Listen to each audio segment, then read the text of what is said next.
Madam नमस्कार. नमस्कार. काय ओळख सांगाल आपली? माझं नाव राजश्री कदम. मी प्रभा तोडवेच्या बॅक ऑफिसला असते आणि आजचा आपला जो कार्यक्रम होता गेट टुगेदरचा, आपलं बरेच 2 महिन्यापूर्वीपासून आपली तयारी चालू होती आणि आज हा कार्यक्रम आपला संपन्न झालेला आहे. खूप जमावाने माणसं आपली आली, कार्यक्रम व्यवस्थित पार पाडला, सगळं सुरळीत चाललं आणि इथून पुढे पण आपण असाच कार्यक्रम करत राहणार दरवर्षी. प्रभात रोडवेज चांगली संस्था आहे आणि संपूर्ण महाराष्ट्रात त्याचं नाव आहे. आपण साधारण किती वर्षापासून आहात आणि आपल्याला नक्की प्रभातने काय दिलेलं आहे, काय सांगाल? तरी मला बरेच 3 वर्ष झाली आहेत या प्रभा तोडवेच्या ते काम करत असताना. आपली संस्था खूप चांगली आहे. प्रत्येक माणसाला वेळेत आपण सर्व्हिस देतो. त्यांच्याकडून आपण प्रत्युत्तर घेतो की आपली सर्व्हिस तुम्हाला कशी वाटते, हे पण आपण त्यांना कॉल करून वगैरे घेतो, बोलून वगैरे. तर अशी आपली सर्व्हिस आहे.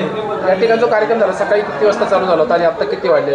तरी सकाळी 9-9:30 वाजता आपला हा कार्यक्रम चालू झाला होता आणि आता 7 वाजायला आलेत. आता हा आपला कार्यक्रम संपत आहे. या ठिकाणचं नियोजन कसं होतं? नियोजन खूप चांगलं होतं आणि व्यवस्थित झालं. सगळ्यांना आवडला कार्यक्रम. सगळ्यांची आपण प्रतिक्रिया बघितली.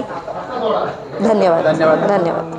व्याख्यानाच्या आतुरतेने वाट पाहतो असे भारतातील नव्हे तर जगातील मोटिवेशनल स्पीकर, जागतिक दर्जाचे व्याख्याता माननीय प्राध्यापक डॉक्टर श्री नामदेवराव जाधव या ठिकाणी उपस्थित झालेले आहेत. मी सरांना विनंती करतो की आपण व्यासपीठावर यावं. त्याचबरोबर प्रभातचे managing director Shri Nileshji Dongre sir, आपल्याला विनंती या ठिकाणी आपण यायचं आहे. त्याबरोबर ज्योतिबहिणींना विनंती आहे की आपण या ठिकाणी यायचं आहे.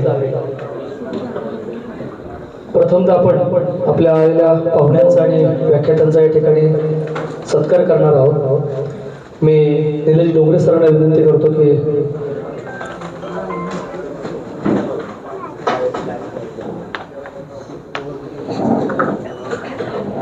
माननीय श्री डॉक्टर नामदेवराव जाधव यांचा सन्मान आणि सत्कार तळेगाव शाखेचे आदरणीय संदीपजी संघवी, गोप्रेमी आणि वृक्षप्रेमी, त्याचबरोबर प्रभात रोडवेचे managing director Shri Nileshji Dongre sir या दोघांनी सरांचा सन्मान करावा अशी मी त्यांना विनंती करतो.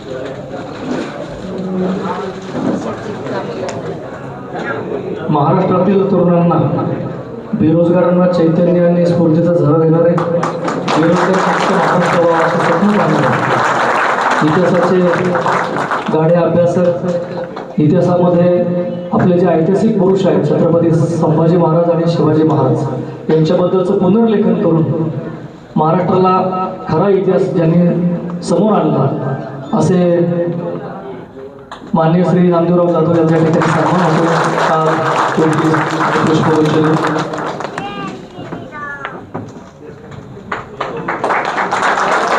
जोरदार करण्याबद्दल धन्यवाद.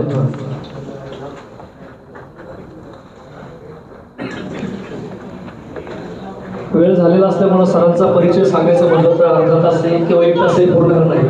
थोडक्यात थोडं संक्षिप्त त्यांच्या व्यक्तिमत्वाचे जे अनेक विभाग आहेत, भाग आहेत, ते मी आपल्या समोर प्रकट करण्याचं आज आपल्या तुम्हा सर्वांना प्रेरणा देण्यासाठी आणि या आपल्या स्नेहसंमेलनासाठी आवर्जून उपस्थित असलेले माननीय प्राध्यापक डॉक्टर श्री नामदेवराव जाधव सर.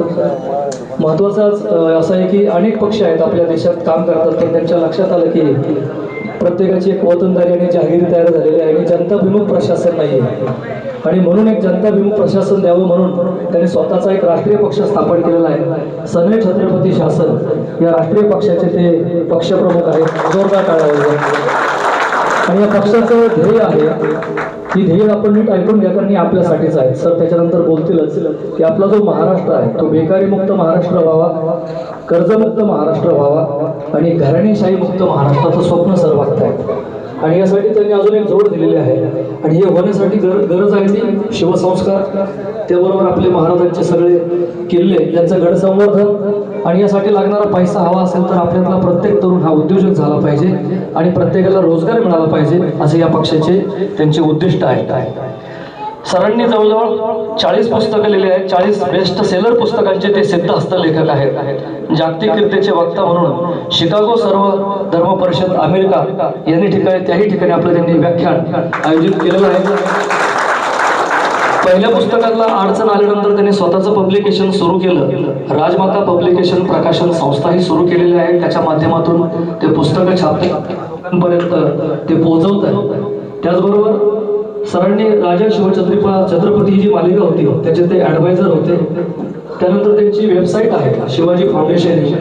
असे हे मान्यवर आपल्याला आज मोटिवेशनल म्हणजे प्रेरणा देण्यासाठी उपस्थित आहेत. लेखक, वक्ता, उद्योजक, बिझनेस कोच, मॅनेजमेंट गुरु, ते सनई छत्रपती शासन या राष्ट्रीय पक्षाचे पक्षप्रमुख.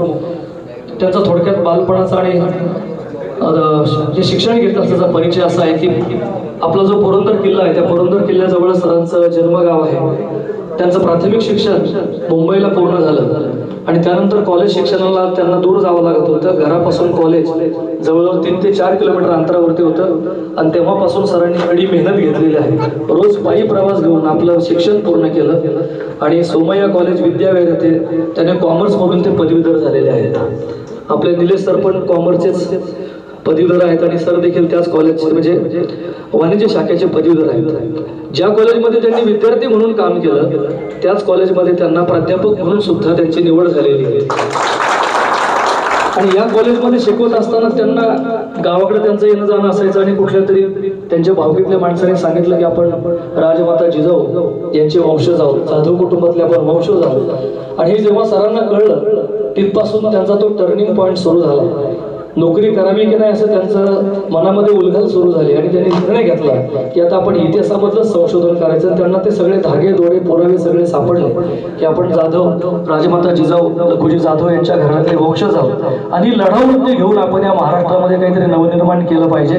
आणि म्हणून सरांनी पहिलं पुस्तक लिहिलं की ज्या ऐतिहासिक व्यक्तीवर अनेक विशिष्ट गटातल्या लोकांनी छत्रपती संभाजी महाराजांवरती काही दोषारोप केले किंवा त्यांचं चारित्र्याला डाग लावण्याचा प्रयत्न केले. हे छत्रपती संभाजी महाराजांचं उज्ज्वल चारित्र्यवान जीवन सगळ्यांसमोर यावं म्हणून त्यांनी पहिलं पुस्तक लिहिलं छत्रपती संभाजी महाराज. आणि हे पुस्तक अक्षरशः सरांनी कर्ज काढून लिहिलेलं आहे. महाराष्ट्रातील पहिली व्यक्ती अशी असेल की जिने कर्ज काढून म्हणजे स्वतः लिखाण करा, संशोधन करा आणि पुन्हा पुस्तक प्रकाशित करा. हे कशासाठी तर तमाम महाराष्ट्रीयांना ही ऐतिहासिक प्रेरणा देण्यासाठी आणि खरा इतिहास तुमच्या समोर येण्यासाठी. आणि त्यानंतर त्यांनी जी पुस्तकं लिहायला सुरुवात केली मग छत्रपती शिवाजी महाराज जे त्यांचं महत्वाचं पुस्तक आहे शिवाजी द मॅनेजमेंट गुरु की जे त्याच्या जवळजवळ 5 लाख प्रती आणि अनेक आवृत्त्या निघालेल्या आहेत. अशा बेस्ट सेलरचे लेखक आज आपल्या समोर आहेत. आणि सर आपल्याला सांगायला आवडेल की आपली जी प्रभात रोडेज कंपनी आहे तुमच्या शेजारी बसलेले जे मॅनेजिंग डायरेक्टर आहेत हे पुस्तक त्यांनी त्यांच्या अभ्यासक्रमात लावले. प्रभात रोडवेजच्या त्यांचा महिन्याला वेबिनार होतो. सगळे शाखाप्रमुख एकत्र येतात, त्या पुस्तकाचं वाचन होतं, चर्चा होते. मला काय पटलंय काय समजलंय अशी त्यांच्या चर्चा होऊन आपल्या पुस्तकातून प्रेरणा घेऊन आता मग अशी तुम्ही जो व्हिडिओ पाहिला इथपर्यंत कंपनी येऊन पोहोचली. 2004 साली वडिलांच्या कंपनीची सूत्र सरांनी हातात घेतली. 22 वर्षात 46 शाखा त्यांनी महाराष्ट्रभर पसरलेल्या आहेत. तर अशा प्रकारे सरांची 40 वर पुस्तक आहेत आणि वक्ता आणि लेखक म्हणून ते परिचितच आहेत. त्यांची एक वेगळी ओळख मी तुम्हाला करून देण्याची गरज नाही. सध्या सर हे स्वतः डीओ बनवत आहेत आणि जे आपलं भ्रष्टाचारी प्रशासन आहे ज्यांनी आपल्या वतनदारी आणि जागीरदारी शासनामध्ये सुरू केलेले आहेत आणि सर्वसामान्यांचा कागदपत्रांचं मिळवण्याचा ज्या शासकीय योजना आहेत ते मिळवण्याचा अनेक अडथळे येत आहेत आणि अक्षरशः माणसं कंटाळलेली आहेत. या जे काही वतनदार जागीरदार शासकीय प्रशासनाचे अधिकारी झालेले स्वतः तिथं डायरेक्ट तिथं जातात, त्याचं व्हिडिओ शूटिंग करतात आणि तिथली परिस्थिती सर्वसामान्य जनतेसमोर सर मांडत आहेत. हे फार महत्वाचं काम आहे. आणि म्हणजे सरांनी पुस्तक लिहिलं गनिमी कावा, पण सर गनिमी कावेने अजिबात वागत नाहीत. डायरेक्ट पुढच्या माणसाला अंगावर घेण्याची त्यांची तयारी आहे. आणि परवाच एक व्हिडिओ सरांचा पाहिला. एका माणसाची काय 2, 4, 5 गुंठे जागा आहे आणि जागा त्याच्या नावावर आहे, उतारा त्याचा आहे आणि दुसरेच 5-6 जण ज्याचे काही गुजरातमधले एक मराठी यांनी त्या जागेवर ताबा पण घेतलाय आणि 5 मजली बिल्डिंग बांधायचं पण काम चालू आहे. कोर्टाने स्टे पण दिलेला आहे. सरांनी तेही प्रकरण पुढे आणलेलं आहे. सर्वसामान्यांसाठी लढाऊ वृत्तीने लढणारे सर आहेत. स्वतःच्या जीव धोक्यात घालून आजही ते लढत आहेत. ही शौर्य वृत्ती त्यांनी आपल्या समोर ठेवलेली आहे आणि म्हणून सर आता आपल्या समोर बोलणारच आहे. परंतु त्यांनी जे काम आरंभलेलं आहे याच्यामध्ये आपलंही योगदान असलं पाहिजे, एक नागरिक म्हणून, एक सजग नागरिक म्हणून. आणि असे महान व्याख्याता आज आपल्याला लाभलेले आहेत. त्यांची काही वाक्य अशी आहेत, शेतकऱ्यांच्या मुलांसाठी विशेषतः, पिक्या झालास तू आता विक्या हो, पिक्या झालास तू विक्या हो. कारण केरळचा नारळ महाराष्ट्रात येईपर्यंत तिथला पिकवणारा शेतकरी केरळचाच आहे, ड्रायव्हर केरळचाच आहे, गाडी केरळचीच आहे आणि विकणारा सुद्धा केरळचा आहे. म्हणून तिथला 10-20 रुपयाचा नारळ आज इथं 60-70 रुपयाला जातो. किंवा काश्मीरची सफरचंद असतील तर त्यात एक विशिष्ट वर्गाची लॉबी आहे की तिथून तर विक्रीपर्यंत ही सगळी माणसं त्यात समाविष्ट आहेत, म्हणून त्यांच्या सफरचंदाला भाव मिळतो. म्हणजे असा सूक्ष्म अभ्यास करून महाराष्ट्रातल्या तरुणाईला जी मरगळलेली होती, काय काम करायचं, नोकरीच्या शोधात असलेली आणि पदव्यांची भेंडोळी कंपन्यांमध्ये घेऊन फिरणाऱ्या तरुणांना त्यांनी मंत्र फुकला. त्यांनी एक अजून वाक्य दिलं, शेवटचं सांगतो आणि मी थांबतो सर, की ज्याच्या डोक्यात छत्रपती आहे, ज्याच्या डोक्यात छत्रपती आहे त्याच्या खिशात गांधीजी येणारच आहे. असे हे महाराष्ट्राच्या तरुणाईला, नवीन भारतातल्या सगळ्यांना आपल्या इतिहासाबद्दल उज्ज्वल प्रेरणा देणारे आणि तरुणांना उद्योजकतेसाठी आणि मोटिवेशन करणारे, प्रेरणा देणारे, स्वतःचे उद्योग व्यवसाय करणारे अनेक गड किल्ल्याखाली सरांचं ऐकून लोकांनी भेडीची दुकानं, चहाच्या टपऱ्या टाकून मस्तपैकी दिवसाला 2-2 हजार 3-3 हजार कमवतात आणि आपला उदरनिर्वाह ते करतात. तर मी विनंती करतो सर की आपण या ठिकाणी यावं आणि आपलं मनोगत आणि सर्वांना प्रेरणा देणारं व्याख्यान या ठिकाणी द्यावं. धन्यवाद. प्रभात रोडवेज या आपल्या स्नेहसंमेलनाच्या निमित्तानं आज या ठिकाणी छत्रपती शिवराय महाराजांचा इतिहास, त्यांचं चारित्र्य आणि त्यांची कौशल्य ही सगळी आपल्यासमोर मांडून आपल्याला प्रेरणा देण्याचं काम श्री नामदेवराव जाधव सर, राष्ट्रीय पक्षाध्यक्ष, छत्रपती शासन काय असतं ते त्यांनी आपल्या व्याख्यानातून व्यक्त केलेलंच आहे. आणि हे सगळं होत असताना महत्त्वाची गोष्ट आहे की वडिलकीच्या नात्याने त्यांनी आपल्याला काही सल्ले दिलेले आहेत. विशेषतः आपली जी ड्रायव्हिंग लाईन आहे यासाठी त्यांनी काही मोलाचे सल्ले दिलेत की फोनचा वापर आवश्यक तेवढाच करावा, म्हणजे अपघात टाळता येईल आणि आपल्या कुटुंबाची आणि दुसऱ्यांची सुरक्षितता राखता येईल. त्याचबरोबर अजून एक महत्त्वाचा दिलाय की अनावश्यक खर्च जर आपण टाळला, विशेषतः माझं तर म्हणणं असेल ज्याची ज्याची जाहिरात आहे ते काहीही विकत घेऊ नये. बाजरीच्या भाकरीची जाहिरात नाही, नाचणीच्या भाकरीची जाहिरात नाही, पण जे विकत घ्यायचं नाही पॅकिंग पुढे. आणि दुर्दैवाने आपण शिकलो असं म्हणतो खरं, पण कुणीही शिकलेलं काही दिसत नाही. आपल्या आजोबा पंजोबाने जो हार घेतलेला होता, तुम्ही गावातली जुनी देवळं जरी बघितली, बांध बघितले, किल्ले बघितले, तर एवढे मोठे दगडी त्यांनी कौशल्याने रचून ठेवले, ते ताकदीच्या जोरावरती रचून ठेवलेत. आणि म्हणून आपला आहार चांगला असावा. आणि फिटनेसचं तुम्हाला सांगण्याची आवश्यकता नाही, तुमचे जे मॅनेजिंग डायरेक्टर आहेत त्यांचाही फिटनेस आणि सरांचं म्हणजे वर्षभर काम करतायत, दिवसभर काम करतात, त्यांचाही फिटनेस आहे. तर हा फिटनेस महत्त्वाचा आहे. म्हणून बाहेरचं खाणं टाळणं, आपला स्वतःचा डबा ठेवणं, तर आपल्या आरोग्याचं आपण जपणूक केली पाहिजे. याच्यातून आपल्याला आपली जी संपत्ती, खरा आपलं आरोग्य हीच खरी संपत्ती आहे. कारण उद्या एखादा आजार झाला तर आपण कामातूनही बाद होतो आणि त्या कुटुंबावरती म्हणजे दारिद्र्याची किंवा उपासमारीची वेळ येऊ शकते. तर सरांनी असं जो मगाशी सांगितलं अनावश्यक खर्च, त्याच्याबद्दल संदर्भात डॉक्टर शिरीष पटवर्धनांचं एक पुस्तक आहे, पैसे तुम्ही कोणासाठी कमवता.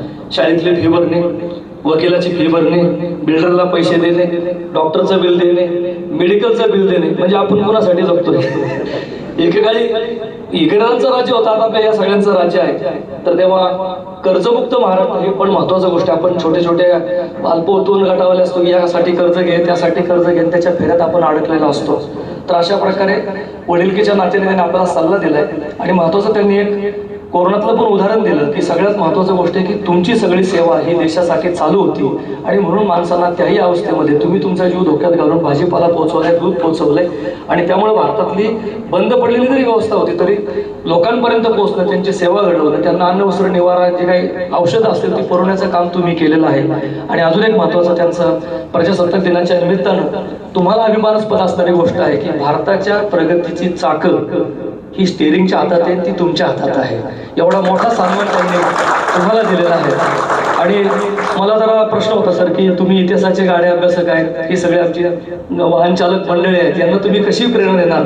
पण इतिहास आणि तुमचा व्यवसाय याला सांगड घालत आणि घरातले पती पत्नीचे विनोदी दाखले देत त्यांनी असं व्याख्यान फुलवलं की तुम्हाला कुठेही कंटाळा येऊन दिला नाही. 1.5 तास झाले, 2 तास झाले तरी तुम्हाला भूक लागली नाही. त्यांचं सरांचं कौशल्य आहे. आणि सरांना त्यांच्या राष्ट्रीय पक्षाला आणि ते जे काही काम करतात त्याला उत्स्फूर्त प्रतिसाद देणं आणि मला वाटतं त्यांचं पाहून अनेक युवक कार्यकर्ते देखील स्वतः स्टिंग ऑपरेशन करतायत, कॅमेरे घेऊन शासकीय कार्यालयात पोहोचतायत. याचा आपल्याला काही त्यातला जर सहभाग घेता आला तर सरांचं जे काम आहे त्यातला खारीचा वाटा आपल्याला उचलता येईल. हे भारत देशाचं भ्रष्टाचारात अडकलेलं जे चाक आहे ते सोडवण्याचा आपला प्रयत्न असेल. तर आज या ठिकाणी येऊन सरांनी आपल्याला मार्गदर्शन दिलेलं आहे. त्यांनी सांगितलं की ते एका राष्ट्रीय पक्षाचे अध्यक्ष आहेत आणि अशा व्यक्तीला इथं येणं, पण त्यांनी सांगितलं की या पुस्तकांचा अभ्यास किंवा हे पुस्तक आपल्या शाखा प्रमुखांनी, ड्रायव्हरनी सगळ्यांनी वाचावं, कुटुंबाने वाचावं, त्याच्यावर चर्चा घडली. केवळ त्या ऋणापोटी सर या ठिकाणी आलेले आहेत आणि आपल्याला अमूल्य असं मार्गदर्शन केलेलं आहे. आपल्याला हसवलं आहे की नाही? हसवणं म्हणजे काय? आणखी आपलं 1 वर्ष आयुष्य वाढलेलं आहे. या सगळ्या जगात आज धावपळीच्या जीवनामध्ये हसवणं यासाठी कुठलंही औषध नाही आहे. धन्यवाद सर. थँक्यू. आपल्या सर्वांना आता भोजनासाठी जाण्याची सरांची परवानगी आहे.